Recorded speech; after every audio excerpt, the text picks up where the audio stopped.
મને પણ મોડો પડો 20 સેકન્ડ. હા ભાઈ હા. જય માતાજી. જય માતાજી. કેમ પાછો મોડો પડ્યો? ગાડીએ તો ખોદી તો કે શું? આજે મોડું થઈ ગયું.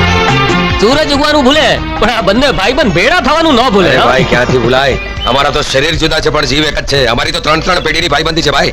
હા ભાઈ, અમારા દાદાએ ભાઈબંધ હતા, અમારા બાપાએ ભાઈબંધ છે અને અમે ભાઈબંધ છીએ. ત્યારે તમારા છોકરાએ ભાઈબંધ જ થશે ને? એ ભાઈ, દુનિયામાં જો લોહીના રંગ કરતા કોઈ પાકો રંગ હોય તો એ દોસ્તીનો રંગ છે. મિત્રો મરે પણ મિત્રતા ક્યારેય ના મરે ભાઈ. ભાઈબંધની ખબર તો ખરે ટાણે જ પડે. કાકા, હું ઠાકોરનો દીકરો છું અને દેવોય ઠાકોર છે. અને ઠાકોરના દીકરાની દોસ્તી લોહીના છેલ્લા ટેપા સુધીની દોસ્તી. અને સંબંધ માટે જાન આપી દે એ જ ઠાકોરનો દીકરો. ગુટકાના પડીકા હાટુ કોલર પકડે ઠાકોરની ભાઈબંધી નહીં ભાઈ. ઠાકોર તો જીવતા જાણે ને મરતા